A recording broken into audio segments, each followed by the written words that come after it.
দুরুদ পড়বেন আপনি রাস্তায়, মাঠে ঘাটে, আপনার চাকরিতে, দোকানে পাটে, সব জায়গায় চলতে ফিরতে উঠতে বসতে দুরুদ পড়বেন আপনি।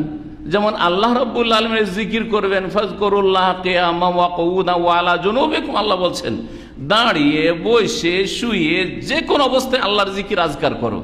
এইরকমই নবী মুহাম্মদুর রাসূলুল্লাহ সাল্লাল্লাহু আলাইহি ওয়াসাল্লাম একটি হক হচ্ছে দুরুদ ও সালাম পাঠ করা।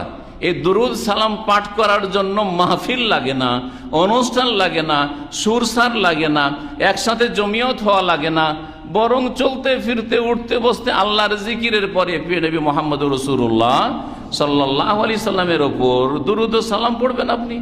যে কোনো জায়গায় আল্লাহুম্মা সাল্লি আলা মুহাম্মদ বলছেন, নবীর নাম আসছে বলছেন সাল্লাল্লাহু আলাইহি ওয়াসাল্লাম। জি, যে কোনো সময় আপনি সালাত ও সালাম পড়তে থাকবেন এবং সেই হাদিসের ফজিলত হাসিল করবেন যা প্রিয় নবী মুহাম্মদুর রাসূলুল্লাহ সাল্লাল্লাহু আলাইহি সাল্লাম বলেছেন যে মান সাল্লা আলাইয়া সালাতান ওয়াহিদা সাল্লাল্লাহু আলাইহি বিহা আশারা, যে ব্যক্তি আমার ওপর একবার সালাত দুরুদ পেশ করবে, যেটাকে আমাদের দেশের লোকেরা মিলাদ পড়া বলে। ওটা মিলাদ পড়ে, মিলাদ মানে জন্ম। কি জন্ম পড়লেন আপনি?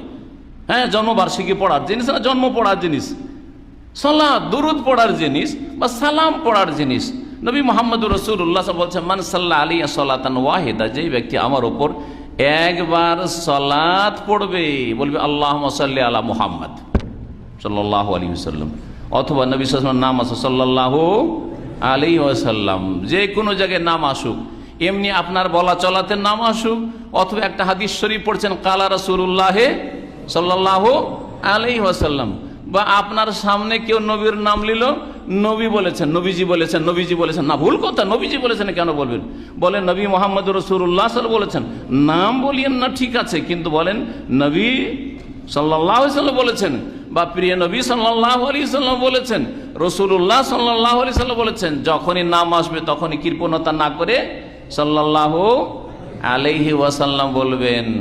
একবার যদি সালাত পড়েন আর সালাম পড়েন সাল্লাল্লাহু আলাইহি বিহা আশারা, তার বিনিময়ে আল্লাহ 10 বার করে আপনার ওপর রহমত বর্ষণ করবেন।